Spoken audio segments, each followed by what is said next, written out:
This is Noel Tate, one half of the Velvet Drapes from Trapped in a World, the Howard the Duck podcast, and you're listening to Capes and Lunatics.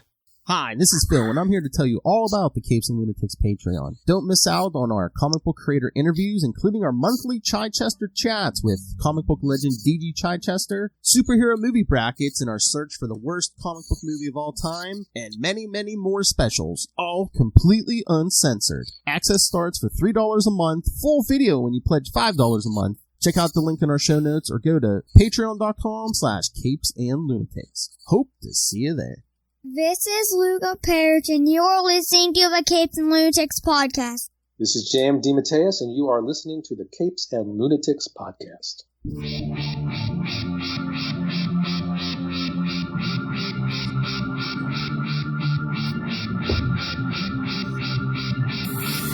We're back! Welcome to the Capes, another week of the Capes and Lunatics podcast. I am Phil Podcast Perich. Joining me, as always, it is that maniac from New Jersey. It is Charlie, the Professor SPHR. And coming to you from Florida, Superman's pal. It is. Hey y'all, it's Lil Hellfire. Suck it, Tyler!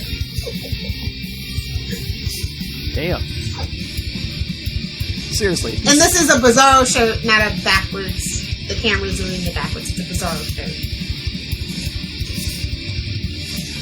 Number one Bizarro. Oh my god, that was funny. A couple hours ago in Comedy Central, they played that Seinfeld episode with Bizarro Jerry. You know, yeah. Yeah. Inspiration. They would have the Bizarro statue in the background. He says I did like the Bizarro Jerry's. He says hello when he leaves. That could have been a whole spinoff, to be honest. I know. Shouldn't it be bad? Yeah, but it would have had like nice people that people enjoyed watching every week, you know. And that wouldn't have flew. Hey man, I liked Mad About You. Oh. If you get it, you get it. Okay. Works on a lot of levels. Okay, speaking of television, we had to do this 2 weeks ago, and the world had to say goodbye to their grandma. So before we get to the Naomi review, now the world has been saying goodbye to our father. That's right, Bob Saget passed away a few days ago. Not my father. Oh, He'll always be a Carl Winslow is my TGIF Friday dad. Sorry. Sorry. I'm just sad he never got to play the raunchy grandfather he was born to play. Yeah. You know, like that's Shout out to his daughters. It's a sad thing, but you know, we have to see the results of the test. He's you know, it's sad. He's had his ups Although and my downs. brother He was on the ups, so it is sad. Yeah, my brother had made a point about how much the world has changed. Is now, you know, comedians are just dying of old age now, rather than heroin overdoses. So, in that, we can say, you know, well, everybody's dropping like flies. The Portier is dropping, has passed away this week. I'm just like, I guess Bill Cosby might be next. He's in that like group of people. I'm just saying. So no, I get the feeling he's gonna be. You know, it's. You know, I'm just gonna say it's like there's certain people that you're just like. Meanwhile, really, they're still alive. Meanwhile, OJ Simpson is still golfing. That's what I'm saying. He's living his best life. You leave him alone. You leave OJ alone. He did his time for stealing his prized possessions back from the casino. Just leave OJ alone. And that's the only bad thing he ever did, huh? Well, as far as the courts, his son did it. # fight me. Whoa! Anyway, that's a whole Patreon episode. Trust me. All right. His son? I wasn't he like a little kid? Google the theory. Okay, man. Is this like a time travel? Well, no, I'm going to be honest with you. That's like one of my biggest sticking points. That's my Columbo bit going there because it's like just one more thing. It's just like I never got the motivation for the crime. It's like something just doesn't. Except it's not because it's the steps involved for the chronic older passion. I get, the more the story falls apart. Okay, I was in like I don't know 3rd grade or something. Yeah, when that you were Luca's age. I'm just the thing Lion is King was out. It was the summer of Lion King. That's all I remember. The thing is that if you're going to have a meticulously planned murder, okay, I'm all about that. This has all the marks of a Columbo-style specific murder where just something went wrong, and that's how we're going to get the one thing that hoists them by their own petard. But the thing is that there was no motivation for that murder. It's like, and then if you're going to play in, well, no, it was just a crime of passion. Then what's with all this meticulous planning? And he had an alibi and a plan and where he was going to go when he was in the shower for this. None of it makes sense when you start to, without him. And maybe there is a motive that they're just not talking about. That's my thing. It's like maybe there's a secret motive that don't make sense. Let's talk about Naomi. Only it doesn't make sense if you haven't read the comic books. The pilot was very all over the place to get us back on track. So you're welcome. That's the topic of discussion today, folks. Yes. So here's my biggest thing with this. And it's a weird thing, because it's one of these things where, like, maybe prior to our current field of life, maybe people in the Midwest, in the DC, they're like, oh, superheroes aren't real. That's just stuff you see on TV. There's no Superman. What are you talking about? That's a comic book, And just the idea that people don't believe in superheroes in the DC universe in the Midwest. Well, they're all supervillains, to be sure. Well, but it's like it's weird to me, but at the same time, it does make a lot of sense. Like, for example, in the actual Naomi comic book, there were no Superman deniers in the actual Naomi comic books. But to go with the climate of the world, well, America at this time. Yeah, exactly. It's like, now I can say, you know what? Yeah, I bet you there would be superhero deniers. That is a point. I mean, there was a projector! Remember back at Project Bluebeam, baby! When you think about it, she's right. Those comics came out in the before times, and we are in the after times. So yeah, that conspiracy makes sense. But what's weird is that there are still comic books for him. Fox News doesn't believe in Superman. Which, and again, that makes sense in the narrative we have for at least, I don't know about the DC comic universe, but definitely the Marvel comic universe, where, yes, Stan Lee is licensing the stories of the Fantastic Four to tell in comic book fashion. But it's weird and it's neat, but it does tell me that we're probably not going to get the Powerless tie-in that I was hoping for. Because it's also flyover country. I will die on Powerless's hill. That was a great show. Canceled. It's pretty bad when Charlie stands up for Powerless but won't stand up for Inhumans. It's a mad world. It's a bizarre world. Inhumans was bad and it should feel bad. I'm sorry. Okay, so my biggest thing with this is I feel like, and no shade to Ava DuVernay or whatever and Jill Blankenship, but I feel like they've never read a comic book except for maybe Miles Morales, because I don't know, Naomi's feeling a lot like Miles if he was in the Midwest. No. Yeah. For better or for worse. Like, how so? You know, the skateboard. Wow. You know, she's a nerd, but she's popular too. And I get the multifaceted thing, but it's very CW. I get the feeling popular nerds and are townies nowadays. They have beef with townies. You live in a no. That's absolutely not how it works. You hate the military brats, and all the townies stick together. That's how that works. Well, no. What they were saying was that there were military brats and there were townies. Yeah, and that it's like the Sharks and the Jets, you know. And I just don't buy it. The townies are always there, and the brats come and go with the military. Yeah, I know. I just don't get that. It's just when you're a townie. There's other things kids would be arguing about besides being a townie versus a military brat. I'm sorry. Even in the Midwest. I don't know, man. It's just a couple things that didn't ring true. Like, okay, we have this whole, her adopted family. Like, oh my God, Barry Watson looks like he's 60. That makes me feel so old as a Seventh Heaven fan. Like, so old. He looks like he's 60. No shade to him.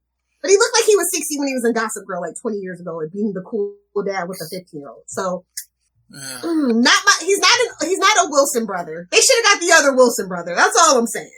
We could have brought that mess up with Stargirl.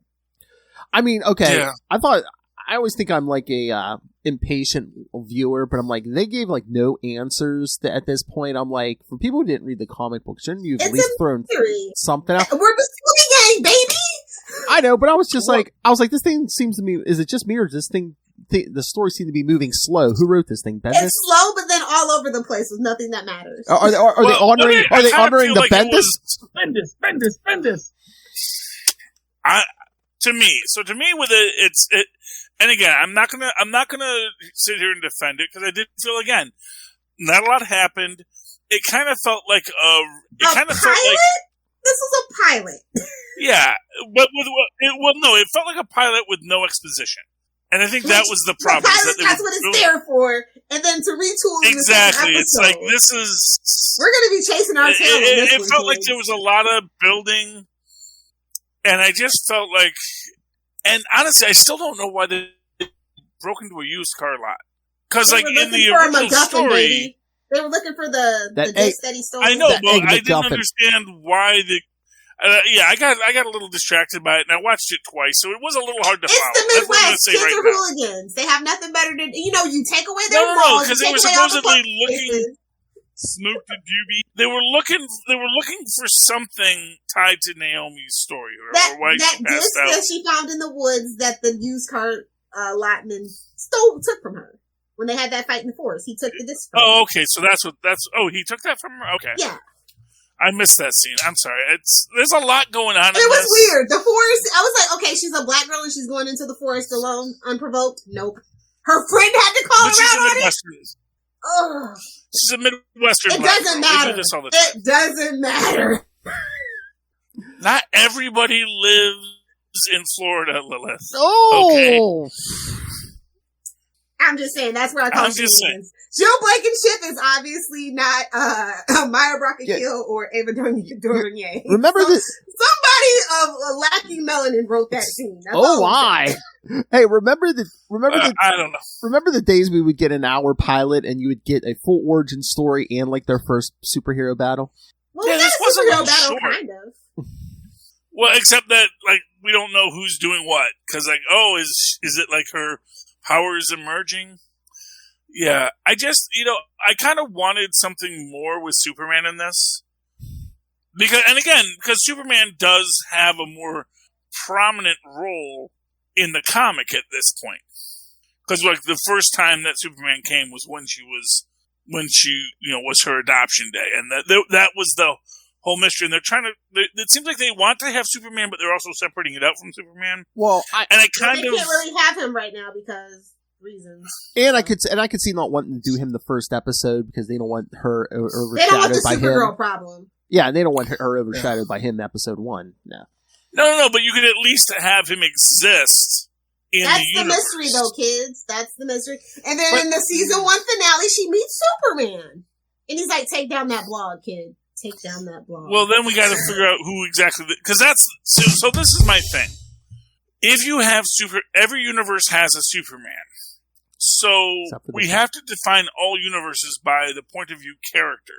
So even though there's a Superman in the Arrowverse, we still call it the Arrowverse.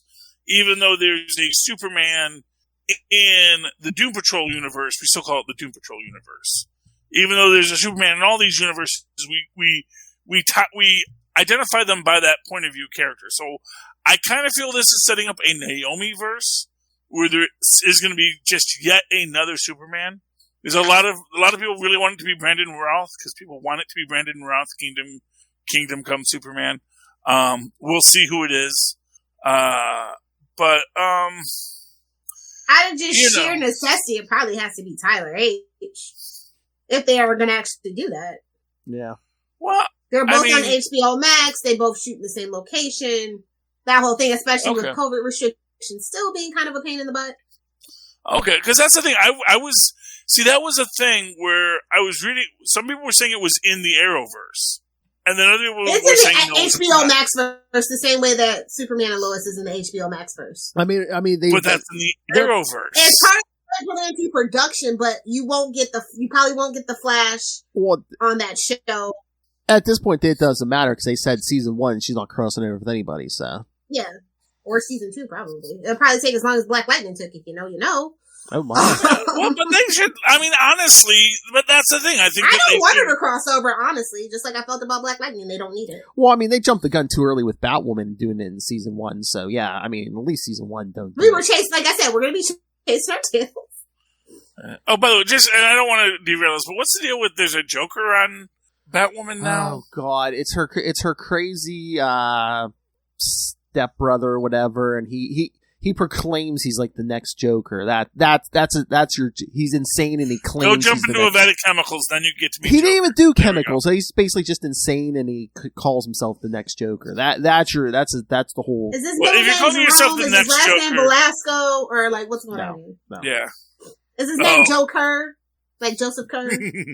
No, I forget his name. But that would be fun. Somebody needs to do that. No, he's just a crazy guy that calls himself the next Joker. And, so all the headlines, this is the new Joker and he's black. Look, it's like, no, he just calls himself the Joker. America's worst nightmare. Yikes! Yeah. Anyway, but that was weird to me because it's like he doesn't even paint his face. Bless your heart. What about No, I don't watch any of these shows. I just see commercials. Oh, commercials? Yeah. Although I did support Naomi, I did watch it on my DVR with the commercials, and then I did watch it on the CW for the second time with commercials.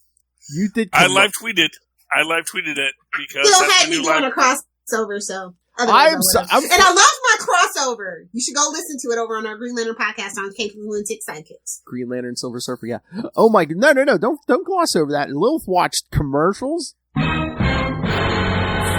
know, the only other CW show I ever did that for was Beauty and the Beast. They needed the views and they needed the commercial money. I thought you were going to say Arrow. I thought you were going to say Arrow season 1. You don't actually have to watch the commercials. You do know that, right? I don't fast forward. I went and peed and did whatever I had to do. But point is, I didn't fast forward through the commercials, and I didn't watch it in a pirated version. Was my point that I was making, Charlie? Fair enough. Because I barely watch the commercials, but when it's for another show, it's like when they have the ad for the next comic book in the comic book. You say, "Oh, well, what is this?" So what? That looks interesting. So what? It'll be a disappointment. So what? They can tell when you fast forward through the commercials. Actually, yeah, if you watch it on your DVR, they can tell. Oh, okay. DVR can tell a lot about you, even if you're not a Nielsen family member. Oh, yeah. Just something to put in your cap. Pretty much any piece of technology you use to watch a video, it has a report that it then sends back to Central Command. No, you're right. Sells your information. They anonymize it and say, this is, Gimme. Device serial numbers tied to your house, tied to your I know, yes. I knew all that, but I didn't know they knew your. I won't get into it. Fast forward to the commercials. Yeah, I mean, yes, you can do. It's like Bitcoin. You can reverse engineer a counterfeit Bitcoin, but it's really hard. And what's the point? You could mine Bitcoin for the amount of energy you're going to put into your counterfeit Bitcoin. That's the idea. Is that it would be cheaper just to buy a Bitcoin than to counterfeit a Bitcoin. Not quite soft, not quite hard. All I got is time and money, buddy. That's the thing. There's a drop. That's the thing. But the idea is that, anything you do on any kind of electronic device that is tied to any kind of internet connection, which is everything, is going to... The only thing that you will not know if you fast forward the commercial is a VHS cassette. And then you're golden. And then you just get your ears blown out. Coming to theaters. Kids today don't know. They don't understand. Yes, but anyway. I meant recording on your VHS recorder from the television. Bring back Betamax. Anyway. Sorry. Oh, my. Yeah. I was so excited they gave me like a bunch of VHS tapes for free at the comic book store the other day, so I was so happy. Wait, what? Oh, I mentioned it in Full Stream Ahead, but yeah, when I was at the comic book store, because they have all the they have these. I didn't edit it yet. They have all these. Well, you put it online. I assume you saw. But anyway, that's fine. I assume you're meticulous about these things, Philip. But yeah, so I got Ice Pirates. I got the Stallone Judge Dredd. That's why I asked about that. I got Time Bandits. And what was the other one? From Dusk Till Dawn. On VHS now? Nice. Yes. Because they get the VHSs and they're like, because that's how really Quentin Tarantino movies look anyway. So watching it on VHS, it's a whole experience. That's a Robert Rodriguez movie. Thank you very much. Tarantino's in it. He wrote the script. He's in it. Yeah. He wrote the script and he's in it. It's a Quentin Tarantino movie. Hey, it's one of my but it is one of my favorite films. Hey, you be cool, everybody. Be cool. It's got George Clooney. Hey, if you can find a better deal. Yeah. You got white. That's a great film. So I got those on VH, and I even set up the TV, so now it does have a 3. So one of the projects, including making a Five Nights at Freddy's mask with my son this weekend, is we're going to hook up the old VHS player to the new TV so we can watch those films. Dun, dun, dun, dun, dun, so cute. dun, But dun, dun. I'm very worried about the leadership of this show. It's very curious that they only made Brian Michael Bendis a producer. Ooh. And David, I didn't see his name anywhere to really be seen either. So Who? David Walker? Yeah. Yeah. Get David Walker on the phone. I was a little. I mean, I'm sure something. It is what it is. But I was just very surprised because they did so much for that Wonder imprint and basically kept that whole thing afloat for as long as it was. The least you could. Yeah. Well, DC is like that's how you're going to treat David. I don't care about Bendis. That's how you're going to treat David F. Walker. Are you out of your mind? Well, if you want to add more fuel to the fire, I did email Mr. David Walker this week to ask if he wanted to come on tonight, and I got no response back. So, well, he may also be getting a lot of. He's probably busy with Bitterroot and all that stuff too. But yeah. I just find it curious, and I just really don't care for Jill Blankenship's leadership after Supergirl. She absolutely tanked that show, so I'm just very apprehensive. I feel like they should have got Mara Barker killed from Black Lightning. That's just kind of my personal preference. Like everything about her, the main character's characterization is just so on the nose, so Felicity, and I just want to get away from the Felicity model of female characters and anything that Greg Berlanti's tied to. Everybody has to be Felicity in one way, shape, or another. It's very annoying. Wait, are you talking about Felicity Smoke, or are you talking about Felicity the TV series? Felicity Smoke. But you know what? Carrie Russell's Felicity can get it too.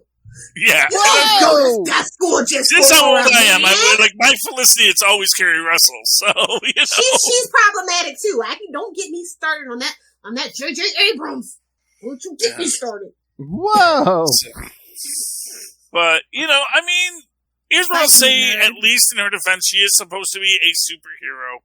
Although I kind of felt like I'm curious about the mystery and how they're going to pull that off. I really could do without her Scooby Gang. I feel like her Scooby Gang's too big, and I hope some of them die. But it's there's stakes. Yeah, there is a very large Scooby Gang. You're not Stargirl. It's the CW, though. So, what are we doing? Yeah, but I feel like in the book, it's just her and the girl. But CW. It's CW. They love their Scooby Gang. Double casting. I know. And that's where all our money goes. It's like, no, focus, bring it in. She's got 2 parents. 2? We don't need 2. We don't do 2 parents in DC. Well, no, she has 2 parents in the book, too. She has 2 parents in the book. I know. I'm just saying. That's the other thing, is I don't know who the 4th guy is, unless that's the guy, the warlord from the other world. Which is what I thought, but then he, owns a used car lot here? Because, the guy, the Hawkman guy is supposed to run They're going to tweak it, and I just haven't figured out how they're going to tweak it exactly, but it's not going to be I'm shot for shot, beat for beat, so. No, I understand that, but I'm a little... And I felt like it was a little too on the nose if he is the warlord, because they played, some kind of, jungle music when he was first introduced. It's just everything just kind of, that pilot just kind of rubbed me the wrong way, if I'm being honest.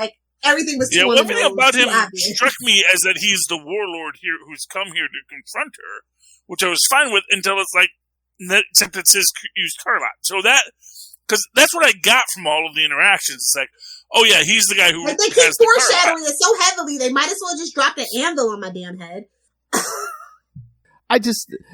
Lil, and then the interaction with the angel guy is so creepy. It's like, I don't like all these looks and stares, bro.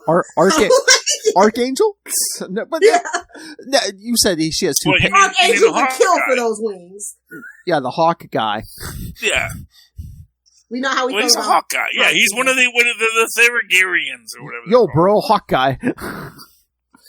So here's the thing. First off, I hate when he's wearing a tank and the wings aren't under there. That really bugs me. I don't know if that's just a normal thing they do now. Fold it up. That the wings just come out. Like, I don't know. To me, the wings should always be there. Like, you just have wings. Maybe you fold them up. Maybe you hide them in some way. Maybe they're collapsible. It was an advanced tech. But if you're they shrink. Squirrel girl. She's got a bodacious butt. Well, no. When she shoves it into her pants, then she's... Whoa! There's a whole scene about that. How does Archangel hide his wings? I forget. Sometimes they're always there, then sometimes they try to pretend like he hides them. When he has his organic wings, there's a whole thing where they do fold up they do fold up nicely. Yeah. I'm thinking that's what it is. Or even back in the day, he wore like a little thing under his shirt that kind of held his wings in. He wore a brace to hide them. That was the thing. And I can accept that. But when you're sitting there in the tank top and... You didn't see it from behind. You only saw it from the front.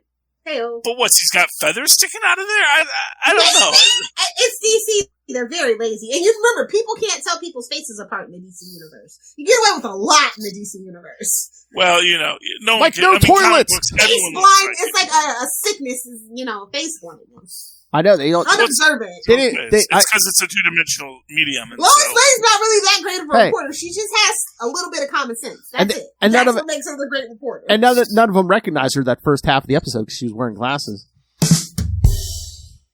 Well, she doesn't even need glasses, but maybe she No, they recognize her as Naomi because Naomi wears glasses. You see. Yeah, exactly.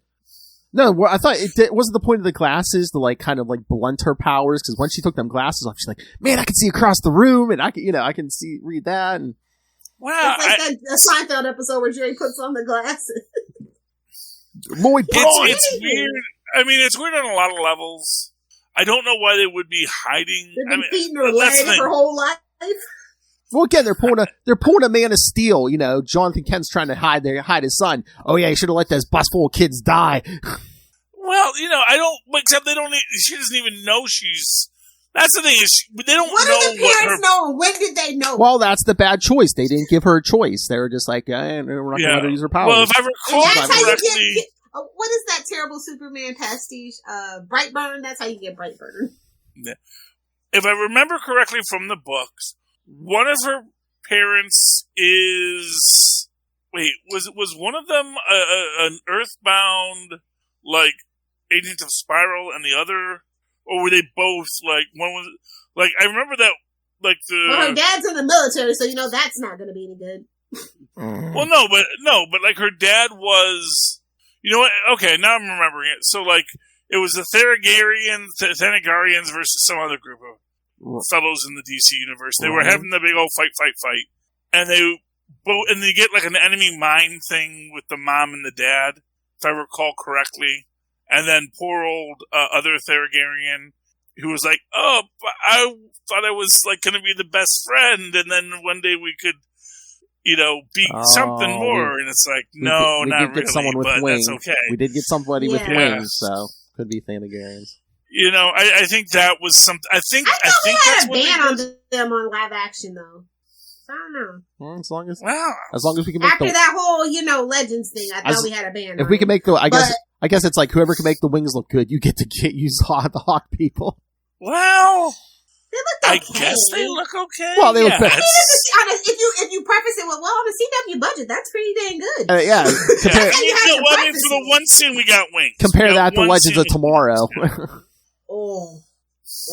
Hey, that was a simpler time. That was a learning season. Well, the first 2 seasons were learning seasons. Then we just got rid of everything that didn't work and pretend like it never happened. It's fine. We're time bandits now. We're time bandits, baby. Smoked and Doobie. Yeah, there's a lot of that. And Lilith, you said she has 2 parents. This is only the first episode. Who says both those parents make it out of season 1 alive?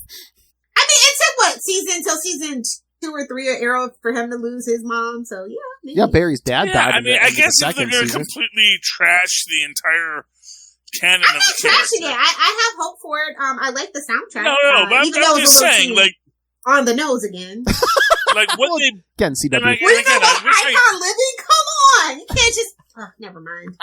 You wouldn't get it. You wouldn't understand. Yeah, Whitey, you wouldn't get it. It's not even that. No, it's you old man. You wouldn't get it. Again, too on the nose. I know so much. Well, yeah, no, I mean, like I said, it It felt... Hey, man, he's from Detroit. You suck at Philadelphia, Philly. Yeah. It felt rushed.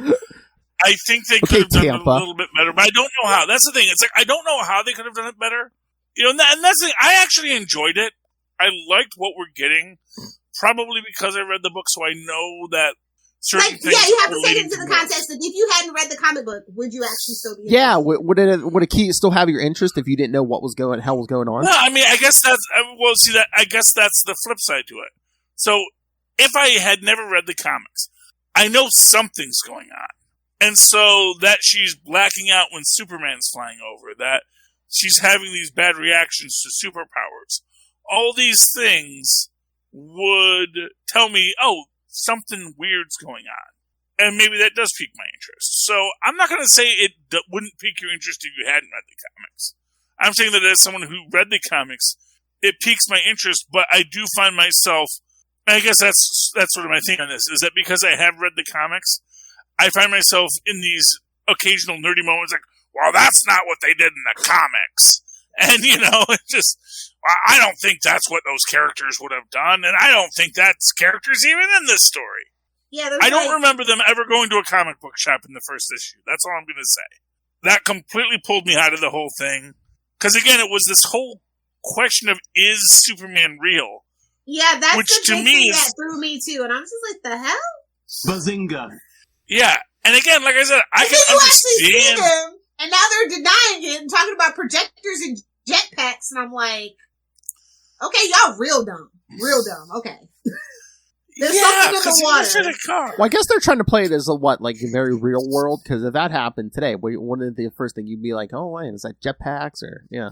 I mean, I'd be like, that's Project Bluebeam. You're not, that's me, but...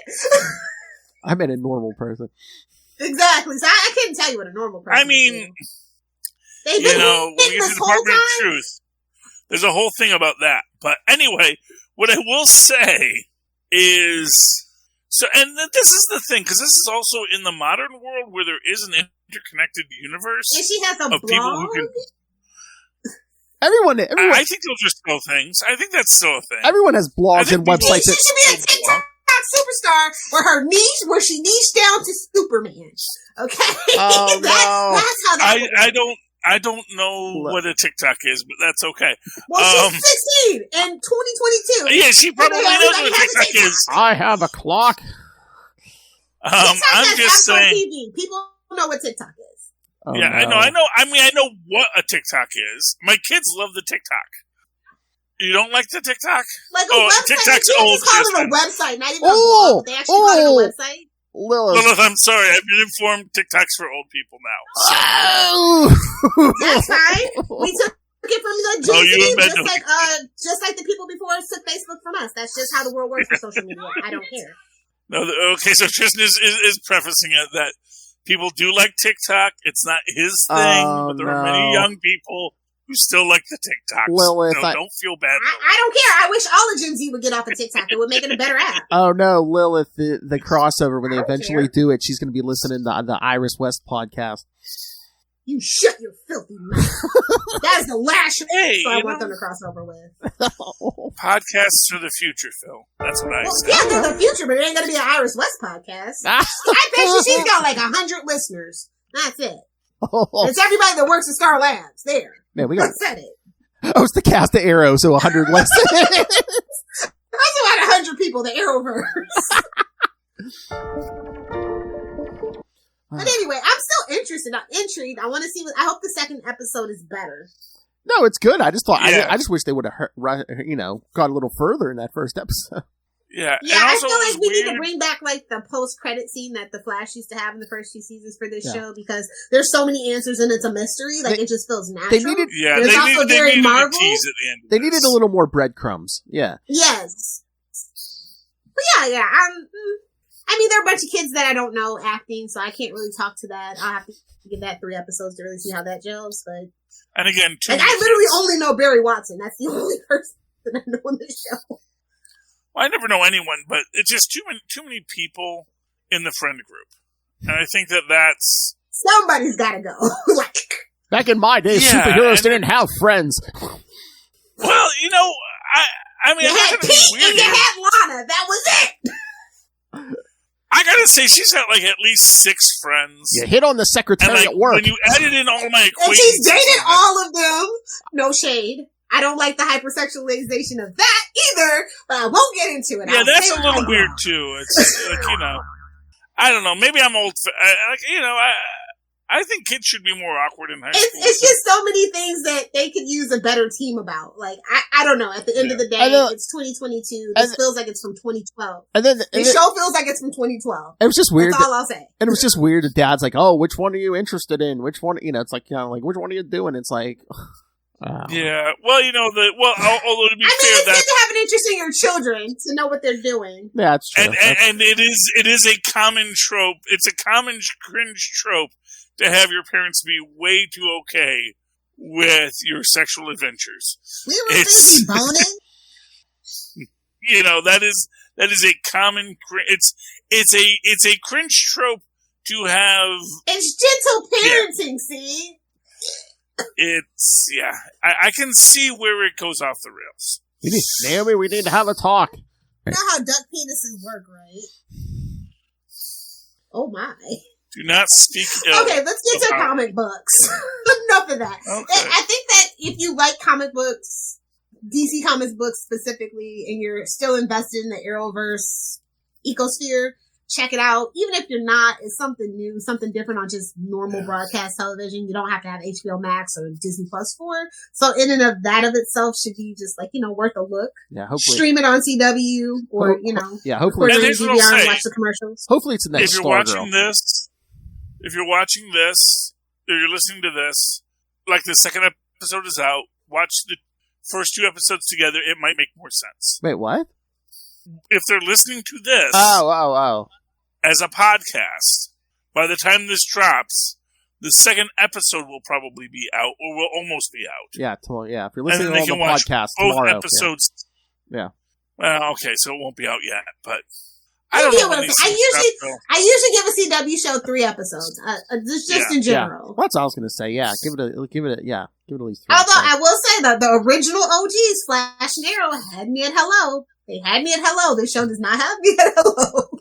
Yeah. Hello, Jerry. Hello! Comic books. It's trying to pull a lot off. But anyway, okay, so you want to hear about my indie book, which I think does tie in, or my DC book, which also ties in. Have at it. Whatever you want, buddy. Well, let's talk about my indie book of the week. Department of Truth, issue 15. Hey, it's been going for a year and a quarter already. Issue 15 of Department of Truth. Because this is very much about how people don't want to believe in things, but as soon as they start believing in them, they get this expectation of strangeness. And once you witness something that breaks reality, then reality just starts to break and break and break and break and become exponential.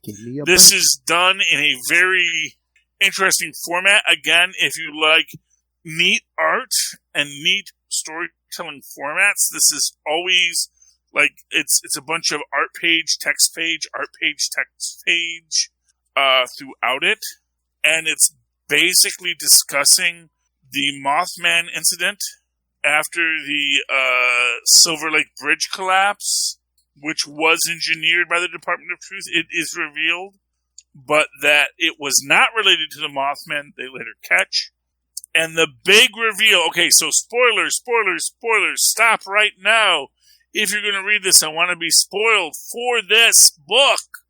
At the very, very end, after they catch the Mothman, which was years ago,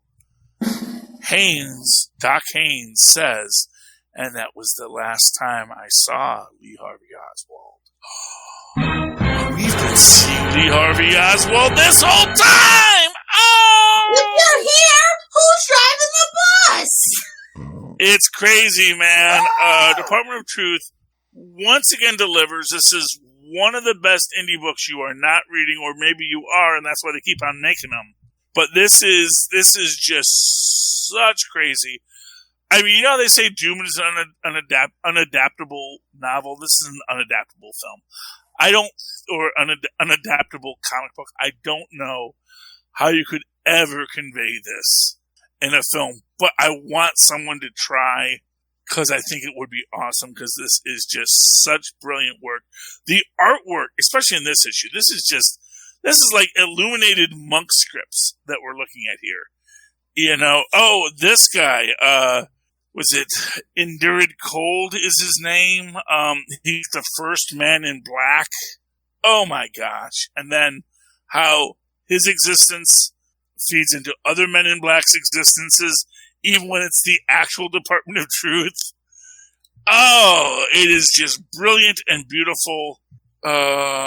Kids, do yourself a favor. Pick up Department of Truth. You will not be sorry. Because it was, bitches. Lilith? Let's go talk Spider-Woman, I guess. Oh, yes.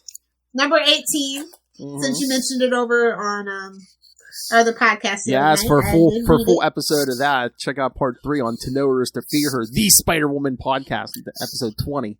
You're welcome, Ray. It's like, what did Spider-Woman ever do to Wilson Fisk? That's what I want. Oh, he's taking everybody down.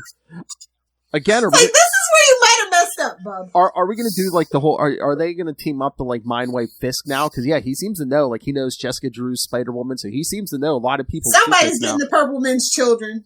Mm-hmm. All I'm saying is, was that like a secret up until this point? What, Jessica Drew? Is it like knowing that Steve Rogers is Captain America? It's like, yes, I know. That's on my business card. Beyond the superhero community, I don't know if anyone. I don't think anyone knew. It's always a problem when the villain knows. That's all. Yeah, but did she flash about, hey, I used to be Spider-Woman when she was doing that, though? I don't know. It might have come up in conversation, Well, Wolverine. It's the kind of thing, and especially when she was depowered for a while, that it's just like it would be the kind of things that wind up in Wikipedias, It's like, Jessica Drew, she used to be Spider-Man, then she got her powers back, now she's Spider-Woman again. I just thought that the action was super good, though. Like, that's my favorite thing about this issue. The action was so good. Oh, yeah, and Carla does those deep dives on characters. I mean, it starts off with her fighting the Serpent Society. Oh, yeah. They're back! You gotta love a criminal organization based around, hey, we all have kind of similar themed costumes. Well, what I love about that is that it's not like they formed the Serpent Society and everyone had to pick a snake thing. They just were like, hey, we're all snake-themed villains. Why don't we become an organization? And we will have great. And it's just like we will have great success. Okay. Snake jazz. Yeah, that's a. I'm just saying. It just. Yeah, I know. It's odd to me that it wasn't like it's like when the Joker makes everyone dress up as like a clown, you get it. But it's like what if there were like 10 clown-themed? If there were like just like a dozen clown-themed supervillains, you know what? We should all just be like a group of clown supervillains. We should be the insane clown posse. There you go. It's like sorry, you just set it up. It would make. Well, I mean, I'm always going there. I'm always trying to get it back to ICP. The FBI was wrong. They're not a criminal organization. They're a bunch of kids who like to paint their faces. And spray each other with Faygo. Lilith, do we dare spoil the end of this issue? Go ahead, do it! Well, Fisk has someone, gets someone on Jessica Drew's tail. Who is it, Charlie Esser? Who is it from her past? Morgan Le Fay. Oh, no. The Skrull Queen! Norman Osborn had her... Is she dead? No, Norman Osborn had her locked up somewhere. In comic books, no one's ever really dead. Yeah, he said Norman had her because he shot her in the head. I guess, yeah. She shapeshifted her brain out of the way. He must have faked it, because which I understand is a premise, but then she just stayed dead until I'm going to lock you up. She plotted for revenge. Cool. Well, no, Fisk says Osborn had her locked up somewhere, so. Doing God knows what. Oh, God. Come on, be Gwen Stacy now. Oh, and hey. Sometimes you gotta get that out of your system for when we talk to Jerry Conway. I know. And hey, Marvel, thank you for the free advertisement. What is that? Next time, the devil you know. Oh, yes. What I'll say is Lilith. And after Ray does his episode on this, what's the next part? The Devil You Know, episode 28. Yes. Perfect. I love when a plan comes together. We played the long game. Thank you, Carla. It's finally working out. Thank you, Carla. I knew that email from Ray would get to you. Cool. I do love Jessica Drew. I've loved her back when she was a cartoon character, and I loved her when she was a super evolved spider. I'm still mad that Herbert's best James work. Howlett is not a super evolved Wolverine, but that's okay. Yeah, that's like a weird thing. That's like a weird thing, was that in the 70s, first Wolverine was going to be a mutated Wolverine, and then Jessica Drew was going to be a mutated spider. A super evolved Wolverine and a super evolved spider, yes. That was the idea. That's why he's only 5'4". Yeah, well, because the idea is that, what did they mutate you from? All things are evolving to be human, because humans are the perfect creations. Said by a human who did this. Yeah, I know. Well, it shows the limitation of vision. That's, I gotta take a drink on that one. Ooh. That's the great thing from Vampire Lestat and the Great Master. Don't you judge me. Where he says, why can my vision not be greater than mortal men? It's because you're still a mortal man, and your vision is for nothing. I think I judge you. It's like the best you can imagine is just this little thing. It's like, but it'll be a really cool human being. It's like, yes, that's all you can think of is yourself as a human being. You can't even imagine being, one with the Shapeshifter Collective or anything, Sorry to make you listen to whatever they call that thing. Oh, poor Philly. So, yeah. What's your pick, buddy? Yeah, give us a book, Phil. Who wants to talk about a indie book? I love indie books. They're my favorite. Is that an indie book? Lilith, you didn't read Scorched #1 this week? Oh, yeah. You know what? It's kind of like Archie Comics at this point, because he's outselling DC and Marvel, that I just... sometimes. I like to throw shade when I can throw shade. It's a favorite. What is this? But yeah, that was a good book. It's basically all the it's basically all the Spawns except for Al Simmons teaming up. It's the Spawn family having a picnic. Basically, we don't have to listen to that old man.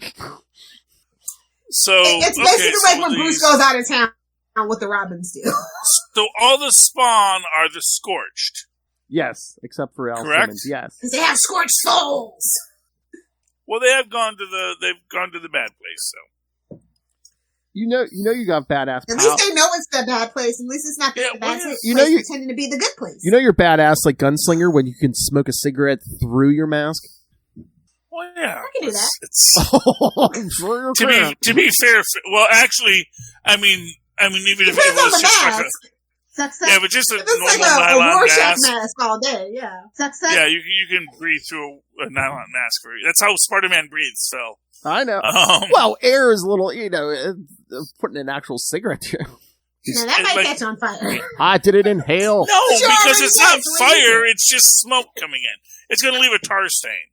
So if they have a little tar, but also I don't think any of these, because they have been to heck and back, I don't think any of them have like real physical realities about their bodies. Well, and again, too, that it's not like cloth; it's like a symbiote. So yeah, it's not like they got to sew that up in the morning. It's like you ever see Spawn washing his costume. It's like you're in trouble if you see that.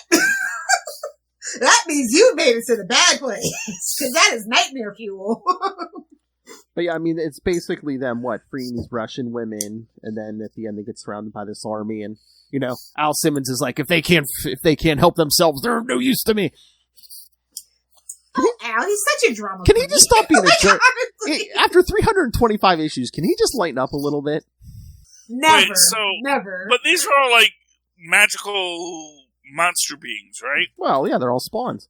And they're going up against an army of humans. That doesn't sound like a fair fight. Hey man, tanks us in the flesh are demons' worst nightmares. Quiet as it's kept. I guess we'll see what they can do against tanks and heavy artillery, Charlie Usher. Well, I guess they just have to avoid getting shot. It's just an excuse for 15 pages they fought, and it was gruesome and it was grotesque. And our fans. Yay! Gruesome and grotesque. I mean, that's the premise of Spawn. No, the premise of Spawn is Todd McFarlane. We need the money. Gimme. Touché, He's got Santa. Oh. Let the man make his toys at the North Pole. Oh, my. I do want to give a quick shout out to last week's book, Star Squadron, number 2 of 6. Already? No, you guys mentioned it. I just read it. It's because I just got it, so I just finished reading it. Oh, okay. Minuteman is basically Nuke, but he got cut off from his Reds, so that's that premise. And then he has to buy them on the black market, but they only last 45 seconds. Hey-oh. Which nearly gets him killed. And then, yeah, it's cool. I don't know what they're doing with, the Power Girl in this, because they've made her, like, kind of evil. So I get the feeling there's going to be, like, a mind control subplot by the end of this. My eyes are up here!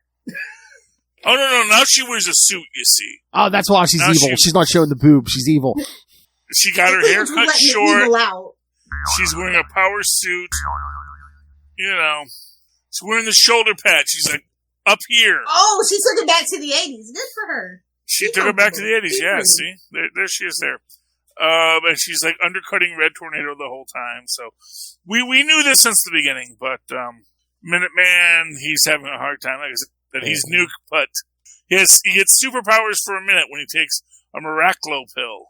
And but then the government cut them off, and so he can't be miraculous for 1 minute a day anymore.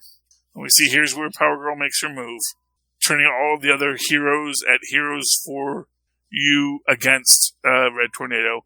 We also do the Hench app, something that I think Marvel did like back like in Ant-Man 5 years ago. The Hench app, so yeah. I like it. It's fun. It's a nice scene where Plastic Man has to escort the creator of Hench to LexCorp for Lex to be the venture capital for the Hench app, which is for supervillains, but they have a really good deal. Get a nice little cameo by Sportsmaster. Of course, it's Sportsmaster. Well, yeah, because it's but it's just. No, he's always lurking in the background of something, whether it's Arrow, whether it's Titan, Stargirl. It's just It's just the idea that, it's like all these, it's working class heroes and villains, and it's like he's the villains of the DC universe.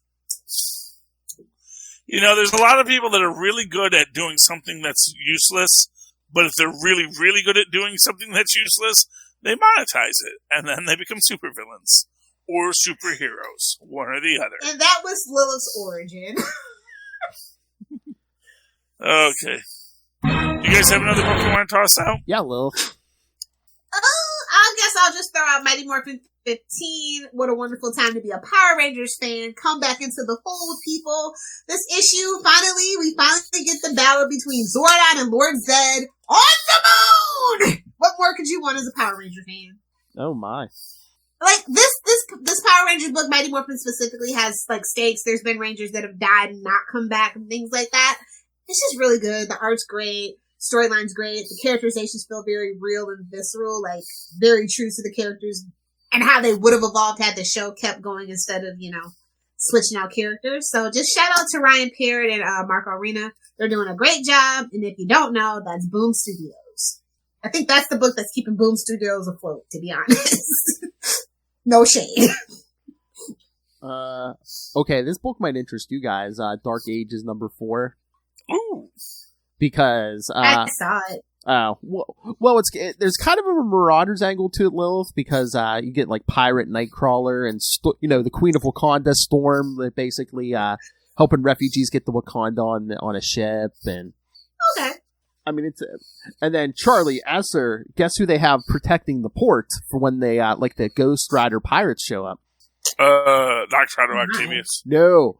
A giant Scott Lang writing Fin Fang Foom. What?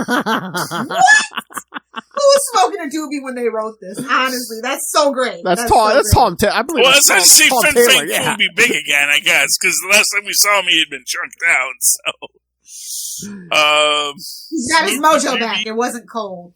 Yeah. Fin Foom has had a lot of rough goes recently. Most importantly, the snub and Shang-Chi. Most importantly. Yeah. I think, Fin Foom is like Galactus, where I think they're saving him. It's like, no, just wait. It's like Homer says, but the little guy all in white hasn't done anything yet, and the second he does, it's gonna be crazy. It's like, but he's just waiting, he's drinking his tea. And as soon as Homer turns away, you're like, ah! It's like, oh! You gotta get people ready for Fin Foom by the time he shows up. But yeah, it's Tom Taylor. I mean, he does a lot of fun stuff in this, and like he gets a lot of these characters, like when they're all standing around thinking like, oh, what are we gonna do with Apocalypse? And of course, Doom's the one who says, why don't we kill him and install a new ruler? And everyone's like, oh yeah, what? You want to be a ruler? Yeah, we know who you want to be ruler, Doom. And he's like, we're on to you, Doom. Go get your degree. No, well, then he's gonna be a douche, and he's like, no, if I wanted a kingdom, I just would have taken over Wakanda. We're like, everyone's like, okay, yeah, sure. Yeah, right, buddy. Yeah. Okay. Slow your roll there, Victor. Acting all, oh, who, me? No. Victor's so transparent. Doesn't matter what universe, man. He is a fancy man in every universe. You I might go pick it up tomorrow. I'm not a fancy I'll say man. this about Doom. He's very capable. But he always has to kind of... More like handy capable. He punches up while he's punching down. It's like, so long as all the other villains are kind of idiots, he's really awesome at just wiping the floor with them. But it's like, you never really see him ever... Like, and we're not sure if those are just evolved Doom bots, to be fair. Like, I just assume it's just evolved Doom bots. Anytime I see Doom doing it's something... It's just Ultron Doom. Lilith horny Doom bots. Exactly. Oh, man, that's the plot. That's just my assumption in my headcanon. For real, that is the plot line I don't think anyone has ever actually explored yet, is Ultra Doom, where there's the AI, you just get half of a broken Ultron AI, half of a Doom bot, they meet, they fall in love, and they create Ultra Doom. And they rule the world! Thank goodness Bendis isn't at Marvel anymore. It's like when Disney and Google finally merge. Hey, Lilith, look, Pirate Nightcrawler. Yes, we all love Pirate Nightcrawler. You don't have to sell me anymore. And I'm sorry, Marvel, this is the look I want Storm to have in the regular 616. Yes. What'd she look like? I agree. No, just like the black and gold costume, the Queen's garb. I'm like, no, she needs this all the time. I don't know, no Mohawk, no Storm for me. What? No Mohawk, no Storm. I'm sorry. It's like she's punk, man. I forgot 40 years ago. When I was young, man, Storm had a mohawk, and that was how we knew she was a rebel and would never be any good. Where did that long shot go? Long shot. We miss him terribly. Get ready for X-Men 97! Oh, God. And then, is there some weird thing? I saw an article today. They're doing. Is it a miniseries or something? They're doing some kind of weird thing with like the '90s X-Men. It's like, well, what if we had done the Krakoa stuff in the '90s? It's like, what? Nobody liked the Krakoa stuff, so knock it off. I know. Well, I know Disney Plus is bringing back the '90s. Oh yeah, they're doing that. That's a good idea, but I don't know if there's some comic where they're gonna like, oh, what if we did this in the '90s? It's like, no. At this point, it has to be welfare for the writer. At this point. For real, though, you do realize that in the 90s X-Men on Disney Plus, they can have T'Challa meet Storm and fall in love and kiss. And become the leaders of the Fantastic Four. Hey! In Dark Ages, they have a child. So I'm just saying, it would be awesome to have that continuity built out. Get this man a wife. T'Challa and Storm together, and they're gonna have you don't gotta sell us. And yes, they can join they can lead the Fantastic Four. Because soon we need a break. They need a break from Johnny. They always need a break. Honestly, those two are like full-time toddlers, man. to be fair, it didn't last very long, but really that's one of my favorites is when you had, who was it? It was Storm and T'Challa. And Ben and Johnny. And Ben Grimm and Johnny as the Phantom. And that was like, that's the best one. Because it's like, okay, T'Challa, he'll be our smart guy, and Storm, you're at least as powerful as Storm. Keep us in line. As everyone else. She'll shock us with her lightning. Yeah, I mean, that was pretty much and it's just a great dynamic. But, I guess, that's always the problem with T'Challa is he has a day job. It's like, oh, guys, I'm actually still key on Wakanda. Inventing pimple cream. Yeah. To live off the interest. Oh, my. But yeah, I know you guys have another show to do, so Phil. And both are sobering up. All right, kids. So, yes, send us your... I was never drunk. That's the problem. All right, kids. That's the problem when you have too strong a liver, man. You can never get there. Adamantium. Anyway, yes, kids, send us your thoughts. Again, like Charlie Esser says, watch the second episode of Naomi. Send us your thoughts. Vibranium. Hey-oh. So, yes, thoughts on Naomi, the comics, all the pop culture. Email us, capesandlunatics@gmail.com, or call the voicemail 614-382-2737. That's 614-38-CAPES. And remember, you can follow Capes and Lunatics on Facebook, on Twitter, on Instagram. Find links, and please subscribe to the YouTube channel. Look at all the collectibles Lilith has. Find Charlie Esser's in prison. I got nothing. The bomb shelter. Thank you very much. So it's Marvel. That's the hive of Scum and Villainy, New Jersey. But most importantly, yeah, hide what you got, otherwise people will take it. Gotta do what you gotta do. I didn't know you lived in Florida. Oh. Anyway, so yes, if you can, please subscribe to the Patreon. $3 to $5 gets you the exclusive content, creator interviews, Mr. DG Chichester every month. The superhero movie brackets are coming. Or get yourself topless movie reviews. One of these people in one of these squares will be topless.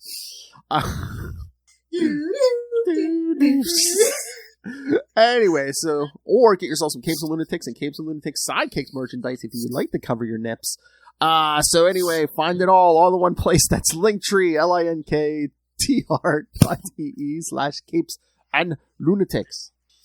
Alright, Lilith Hellfire, where can people find you, bashing the internet? Oh, okay. Just so you can mark your bingo card and hopefully you win. Blue Chew sponsor us! If it's good enough for Joe Rogan, it's good enough for me.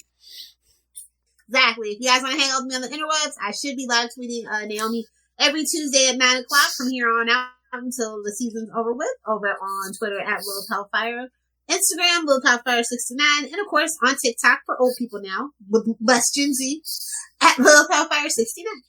Don't pull it out unless you're going to use it. That's true for guns and penises. Very good practical advice. Somebody was trying to sneak it in. Charlie Esser.